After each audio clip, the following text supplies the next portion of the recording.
Chapter 91. The ending. The place was so amazing. I don't want to give away the ending, but it's the kind of ending that makes people in the audience teary.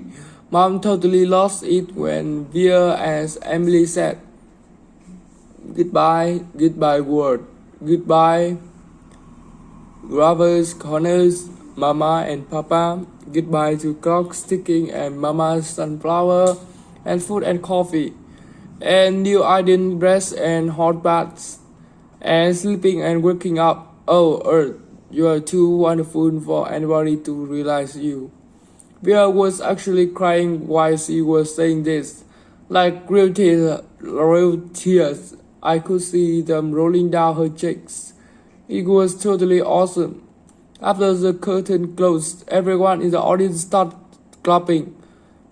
Then actors came out one by one. Veer and Justin were the last ones out, and when they appeared, the whole audience rose to their feet. "Bravo!" I heard that yelling through his hand. "Why is everyone getting up?" I said. "It's a standing ovation," said Mom, getting up. So I got up and clapped and clapped. I clapped until my hands hurt. For a second, I imagined how cool it would be to be Veer and Justin right then, having all these people standing up and cheering for them. I think there should be a rule that everyone in the world should get a standing ovation at least once in their lives. Finally, after I don't know how many minutes, the line of actors on stage stepped back and the curtain closed in front of them. The clapping stopped and the lights went up and the audience started getting up to leave. Me and Mom and Dad made our way to the backstage. Crowds of people were congratulating the performers, surrounding them, patting them on the back. We saw Veer and Justin at the center of the crowd, smiling at everyone, laughing and talking. Veer shouted that, waving his as he made his way through the crowd. When he got close enough, he hugged her and lifted her off the floor a little. "You were amazing, sweetheart." "Oh my God, Veer!" Mom was screaming with excitement. "Oh my God, oh my God." She was hugging Veer so hard, I thought Veer would suffocate. But Veer was laughing. "You were brilliant," said Dad. "Brilliant," Mom said, kind of nodding and shaking her head at the same time. "And you, Justin," said that, shaking Yulin's hand and giving him a hug at the same time. "You were fantastic." "Fantastic," Mom repeated. She was honestly so emotional that she could barely talk. "What a shock to see you up there," Veer said that. "Mom didn't even recognize you at first," I said. "I didn't recognize you," said Mom, her hand over her mouth.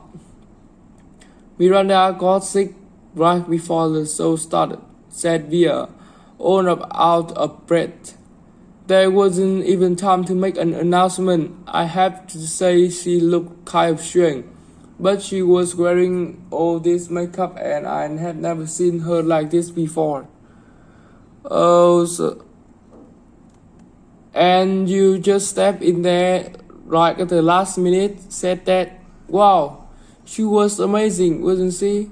said Justin, his arm around Veer. "There wasn't a dry eye in the house," said Dad. "Is Miranda okay?" I said, but no one heard me. At that moment, a man who I think was their teacher came over to Justin and Veer, clapping his hands. "Bravo, bravo, Olivia and Justin." He kissed Veer on both cheeks. I flapped a couple of lights at Veer, shaking her head. "But you got through it," said the man, smiling ear to ear. "Mr. Davenport, these are my parents," said Veer. "You must be so proud of your girl," he said, shaking his hands with both his hands. "We are. And this is my little brother August," said Veer. He looked like he was about to say something but suddenly froze when he looked at me. "Mr. D," said Justin, pulling him by her arm. Commit my mom. Via was about to say something to me, but then someone else came over and I started talking to her. And before I knew it, I was kind of alone in the crowd. I mean, I knew where mom and dad were, but there were so many people all around us, and people kept bumping into me, spinning me around a bit, giving me that 1-2 look, which made me feel kind of bad. I don't know if it was because I was feeling hot or something, but I kind of started getting dizzy. People's faces were blurring in my head, and their voices were so loud it was almost hurting my ears. I tried to turn the volume down on my robot ears, but I got confused and turned them louder at first, which kind of shocked me. And then I looked up and I didn't see mom and dad or Via anywhere. Via, I yelled out. I started pushing through the crowd to find mom. Mommy, I really couldn't see anything but people's stomachs and thighs all around me. Mommy, suddenly someone picked me up from behind. Look, who's here? Said a familiar voice, hugging me tight. I thought it was Via at first, but when I turned out, I was completely surprised. Hey, Major Tom, she said. Miranda, I answered, and I gave her the tightest hug I could give. That's all, chapter 91. Chapter 92 Timelines. My parents got divorced the summer before 9th grade. My father was with someone else right away. In fact, though my mother never said so, I think this was the reason they got divorced. After the divorce, I hardly ever saw my father, and my mother acted stranger than ever. It's not that she was unstable or anything, just distant, remote. My mother is the kind of person who has a happy face for the rest of the world, but a lot left over for me. She never talked to me much lot about her feelings, her life. I don't know much about what she was like when she was my age. Don't know much about the things she liked or didn't like. The few times she mentioned her own parents, who have never met. It was mostly about how she wanted to get as far away from them as she could once she'd grown up. She never told me why. I asked a few times, but she would pretend she hadn't heard me. I didn't want to go to camp that summer. I had wanted to stay with her to help her through the divorce, but she insisted I go away. I figured she wanted the unknown time, so I gave it to her. Camp was awful. I hated it. I thought it would be better being a junior counselor, but it wasn't. No one I knew from the previous year had come back, so I didn't know anyone, not a single person. I'm not even sure why, but I started playing this make-believe game with the girls in the camp. They'd ask me stuff about myself and I'd make things up. My parents are in Europe, I told them. I live in a huge townhouse on the nice street on North Driver Heights. I have a dog named Daisy. Then one day I blurted out that I had a little brother who was different. I have absolutely no idea why I said this. Just seemed like an interesting thing to say. And of course, the reaction I got from the little girls in the book were dramatic. Really? So sorry, that must be tough. etc., etc. I regretted saying this it is it the moment it escaped from my lips. Of course, I felt like sacrifice. If we are ever found out, I thought she'd think I was sacrificed, and I left, and I felt like a weirdo. But I had to admit there was a part of me that felt a little entitled to this lie. I've known Ozzy since I was 6 years old. I watched him grow up. I played his game. I watched all 6 episodes of Star Wars for his sake.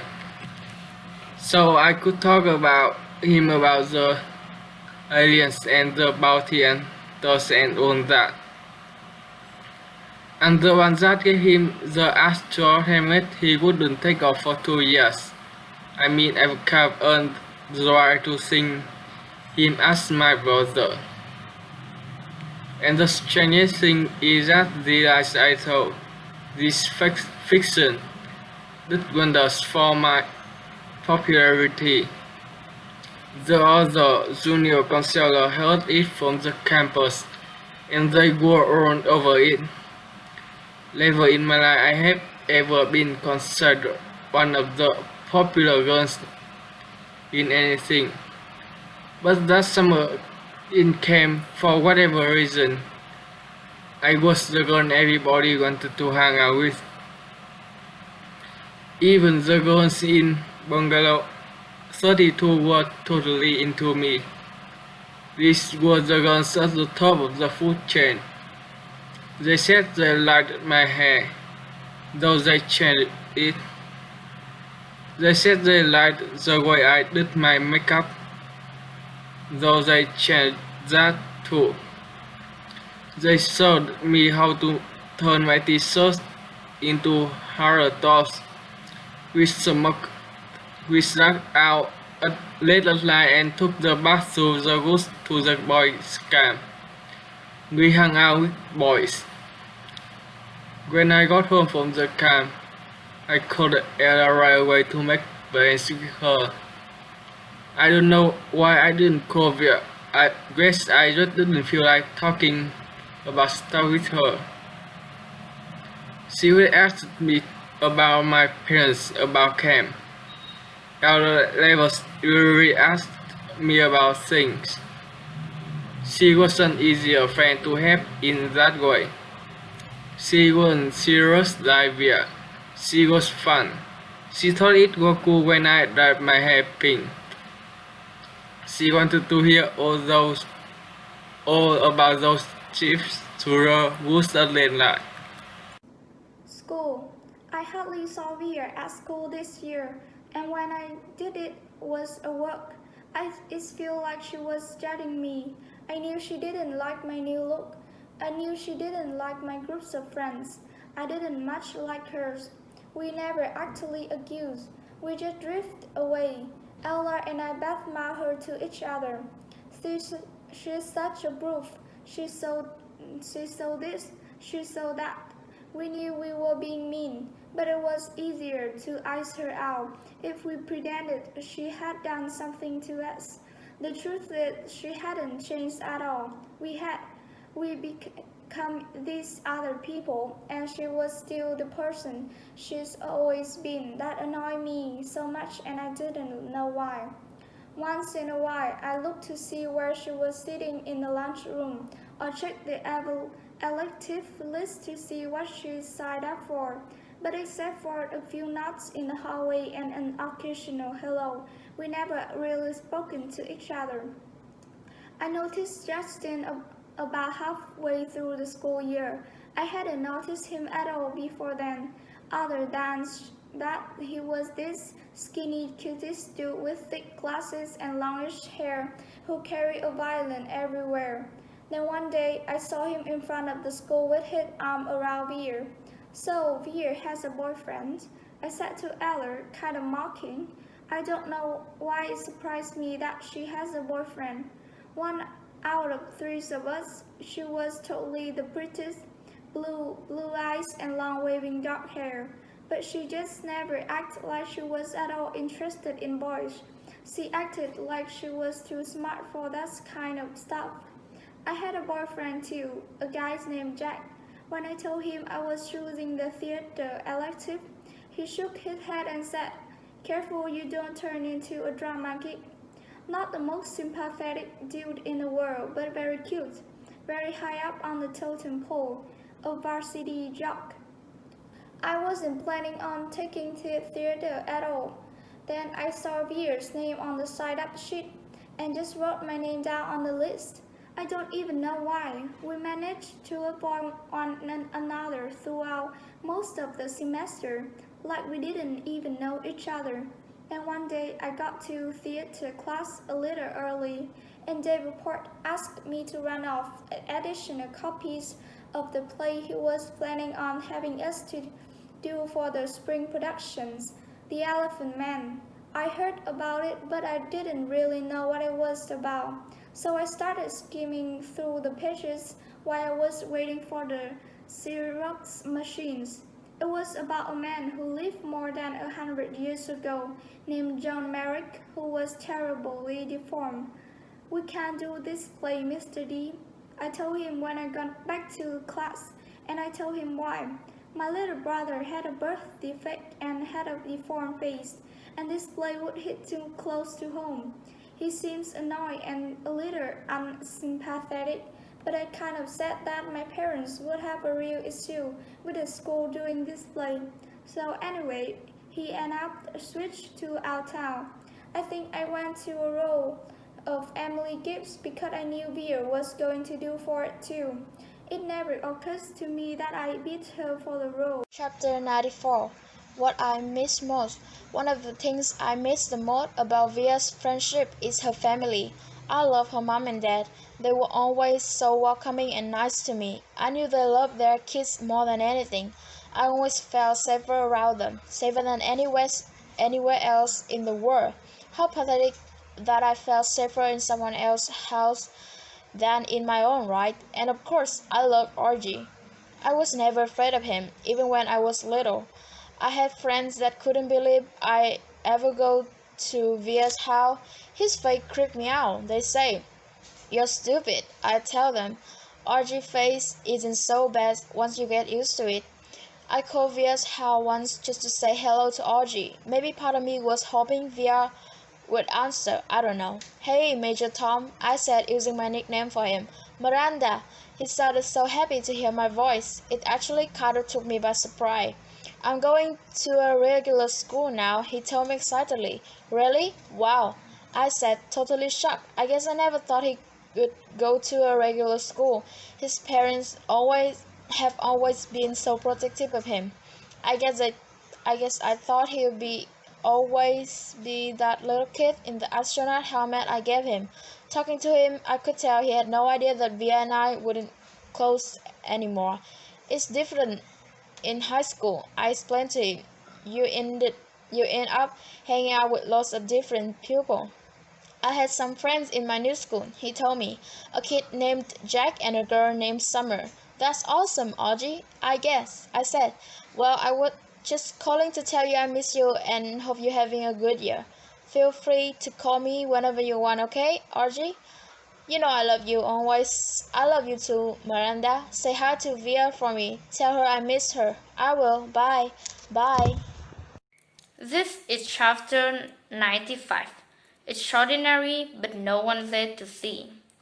Neither my mother nor my father could come see the play on opening night. My mother, because she had this thing at work, and my dad, because his new wife was going to have a baby any second now, and he had to be on call. Jack couldn't come to opening night either. He had a volleyball game against Colgate he couldn't miss. In fact, he had wanted me to miss the opening night so I could come cheer him on. My friends all went to the game, of course, because all their boyfriends were playing. Even Ella didn't come. Given a choice, she chose the crowd. So on opening night, no one that was remotely close to me was even there.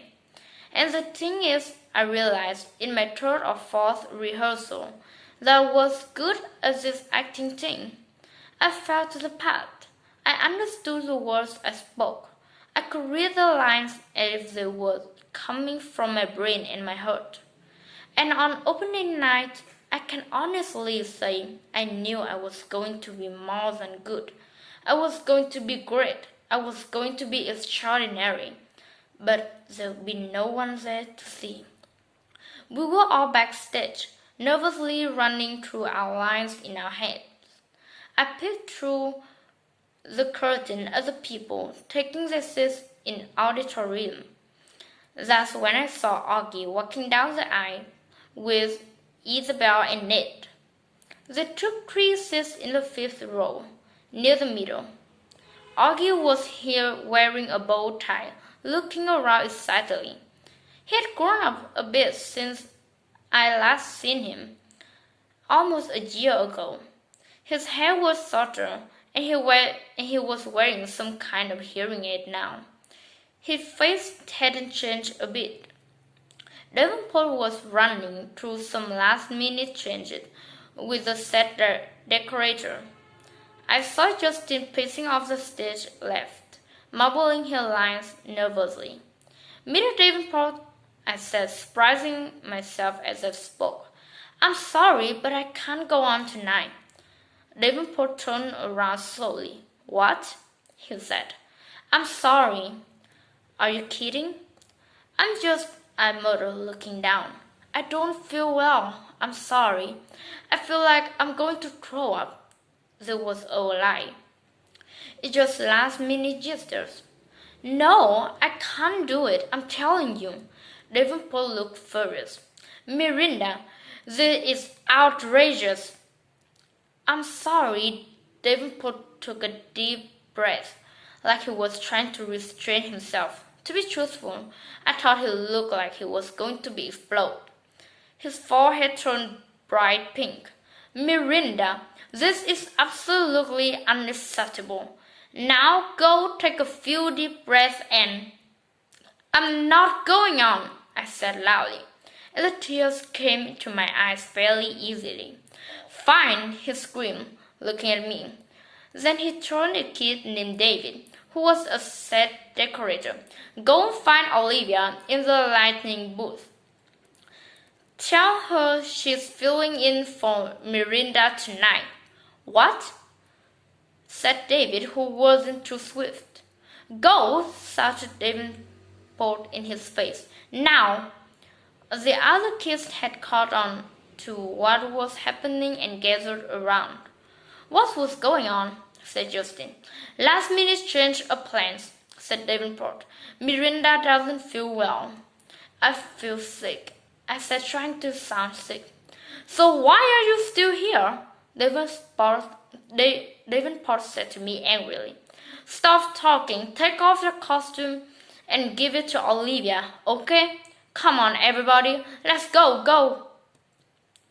I ran backstage to the dressing room as quickly as I could and started peeling off my costume. 2 seconds later, there was a knock and Via half opened the door. "What's going on?" she said. "Hurry up, put it on," I answered, handing her the dress. "You're sick?" "Yeah, hurry up." Via, looking stunned, took off her t-shirt and jeans and pulled the long dress over her head. I pulled it down for her and then gibed us the back. Luckily, Emily Webb didn't go on until 10 minutes into the play, so the girl handling hair and makeup had time to put Via's hair up in a twist and do a quick makeup job. I'd never seen Via with a lot of makeup on. She looked like a model. "I'm not even sure I remember my lines," Via says, looking at herself in the mirror. John lines. "You do great," I said. She looked at me in the mirror. "Why are you doing this, Miranda?" "Olivia!" It was Davenport, shouting from the door. Draw on in 2 minutes. It's now or never. Via followed him out the door, so I never got a chance to answer her question. I don't know what I would have said. Anyway, I wasn't sure what the answer was. Goodbye. Augie, said Via. Come quick, Mom needs to talk to you. I'm not apologizing. This isn't about you, she yelled. Not everything in the world is about you, Augie. Now hurry up, David is sick. Mom's taking her to the emergency vet. Come say goodbye. I pushed the pillows off my face and looked up at her. That's when I saw she was crying. What do you mean goodbye? Come on, she said, holding out her hand. I took her hand and followed her down the hall to the kitchen.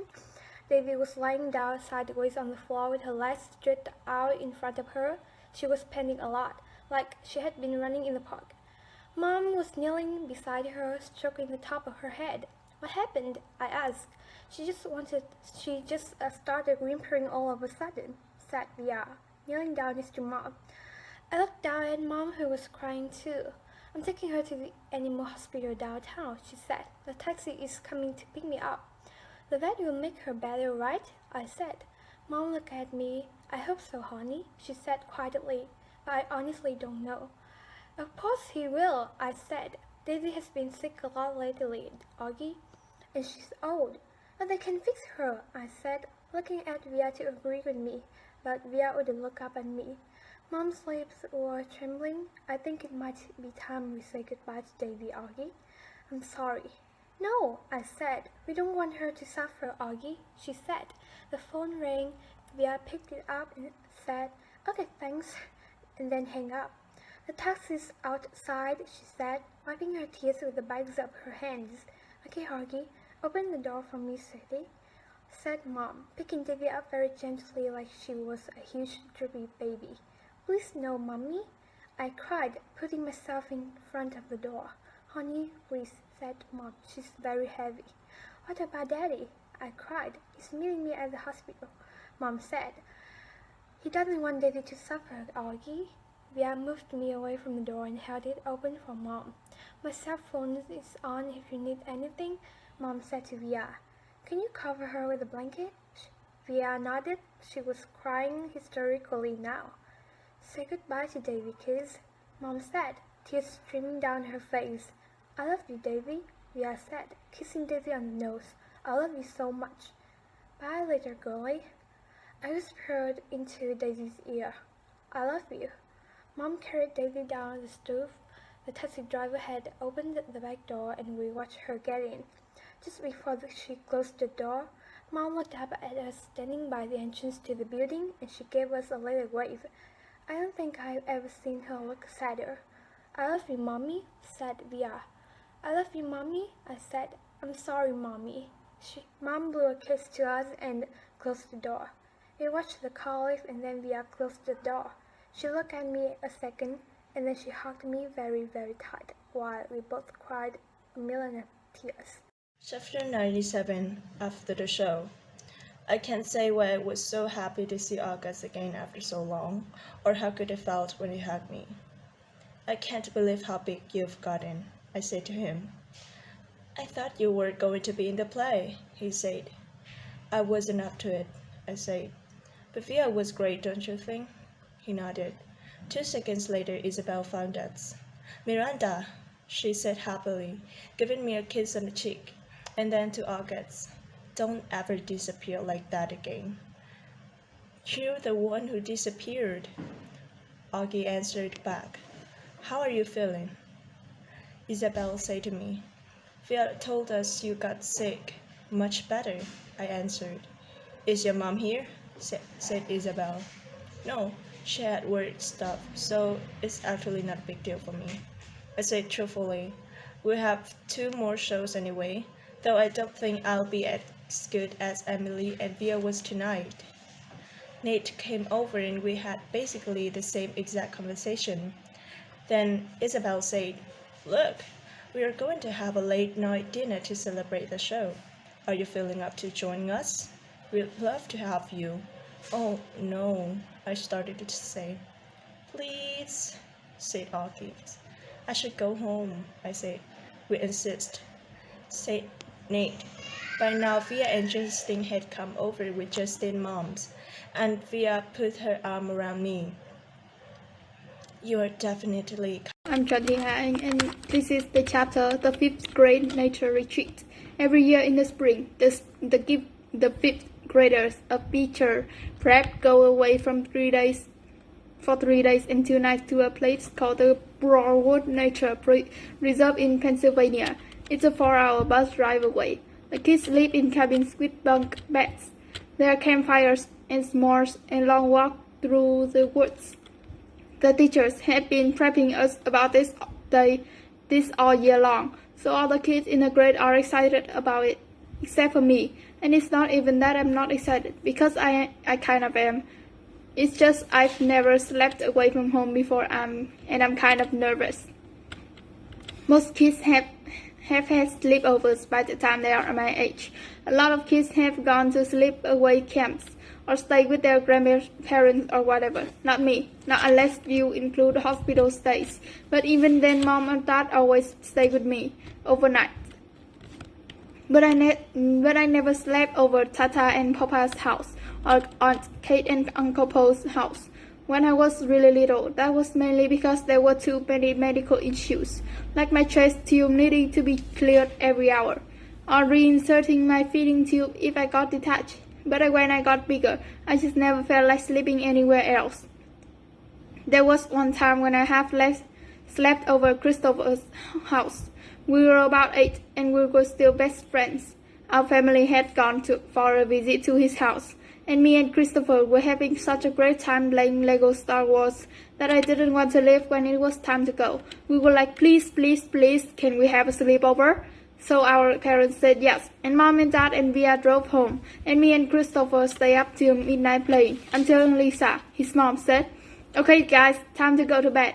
Well, that's when I kind of panicked a bit. Lisa tried to help me go to sleep, but I just started crying that I wanted to go home. So at 1 a.m. Lisa called Mom and Dad drove all the way back out to Bridgeport to pick me up. We didn't get home until 3 a.m. So my one and I only sleepover up until now, which was pretty much of a disaster, which is why I'm a little nervous about the nature retreat. On the other hand, I'm really excited. Chapter 99, known for. I asked Mom to buy me a new rolling duffel bag because my old one had Star Wars stuff on it, and there was no way I was going to take that to the 5th grade nature retreat. As much as I love Star Wars, I don't want that to be what I'm known for. Everyone's known for something in middle school. Like Red is known for really being into marine life and the oceans and things like that. And Amos is known for being a really good baseball player. And Charlotte is known for having been in a TV commercial when she was 6. And Semenya is known for being really smart. My point is that in middle school you kind of get known for what you are into, and you have to be careful about stuff like that. Like Max G and Max W will never live down their Dungeons and Dragons obsession. So I was actually trying to ease out the whole Star Wars thing a bit.